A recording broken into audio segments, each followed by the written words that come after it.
Good morning, students.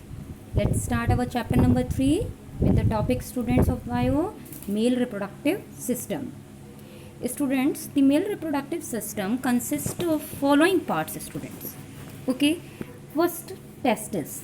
These are the pair of oval shaped structures which are located outside the abdomen in a sac like structure that is called scrotum. The temperature of scrotum is lower by 2 to 3 degrees centigrades from the body temperature. So it is essential for the maturation of sperms. The testes produce a large number of sperms in a slimy liquid that is called semen. Second, vas deferens. It is a duct that connects testes to the urethra. Urethra, it is a small duct that passes through the penis. Semen from the testis passes through it and is discharged into female reproductive system. Now penis, this is a male reproductive organ through which sperms are discharged, and it is also used to discharge urine also.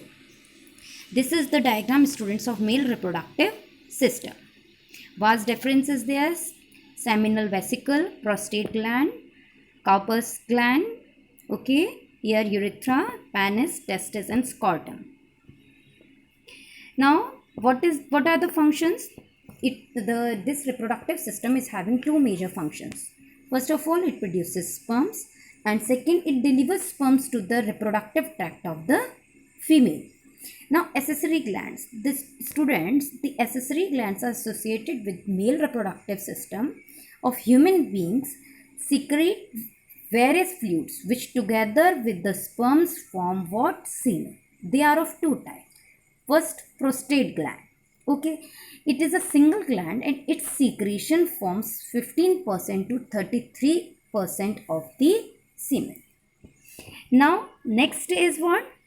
Seminal vesicles. It is a pair of pouch-like structures that produce an alkaline fluid, students.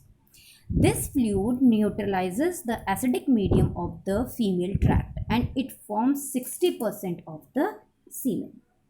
Now what happens in the fertilization?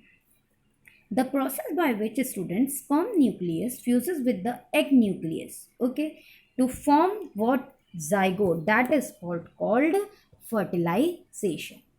After fertilization, student, the zygote undergoes continuous cell divisions and forms embryo. Okay, and this embryo grows and produces a multicellular organisms. Students, in human females, fertilizations occurs in fallopian tubes, or we can say it as oviducts. The sperms from the male's student received in the vagina swim up to the oviduct for the fertilization. There are millions of sperms. They are released into the vagina at a time. However, only one of these sperms can actually fertilize the single female egg cell, students. The head of the sperm cell, okay, students, contain enzymes that make it possible to penetrate into the egg. Once the head of the sperm reaches inside the egg, the tail of the sperm falls off. The outside of the egg then thickens to prevent from entering of another sperms. After fertilization, student, the single-celled zygote moves from oviduct to where? To the uterus, and there gets implanted in it for the further development. Now, embryonic growth and development. After zygote is formed, student, it undergoes numerous cell divisions to become what? To become a multicellular ball of cell. What is that called? That is called blastocyst. It becomes embedded in the uterine wall for further development. Embedding an attachment of the multicellular this blastocyst to the uterine wall, that is called what? Implantation. In the uterus, students, due to rapid cell division, the developing multicellular organisms becomes an what? Embryo or fetus. Just after the implantation, the embryo is attached to the uterus by a special structure. What is that called? That is called placenta. Through the placenta, students, embryo receives all the essential necessary nutrients and oxygen from the mother's body.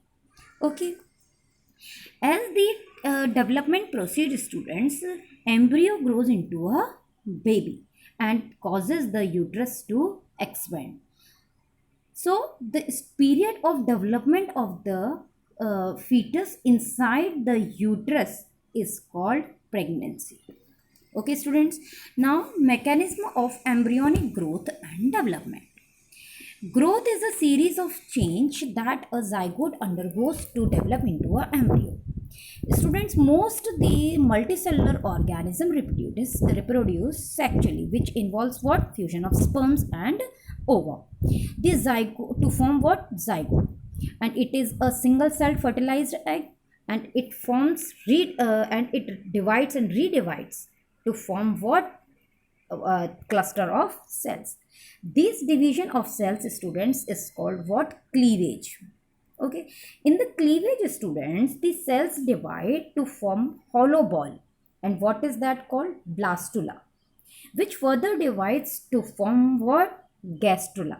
The cleavage is accompanied by the specialization of cells, which leads to the formation of different body parts. And the whole process is called cell differentiation. Students, okay, thus the zygote grows into an embryo into a fetus, and then fetus into a baby, and a baby into an adult. Birth. At the end of about 280 days, certain hormones start a series of contractions of the uterine muscles. These muscular contractions are called labor. As contractions become more frequent and intense, the child is pushed to the bottom of the uterus. Usually, the child is in the head down position. Okay. Further contractions push the child out of the mother's body through the vagina. The full term of the development of an embryo in the uterus is called what? Gestation period. Okay, students. So, underline this line first of all and read the chapter. And read the chapter, students, and try to solve the exercise which is given downside. Thank you.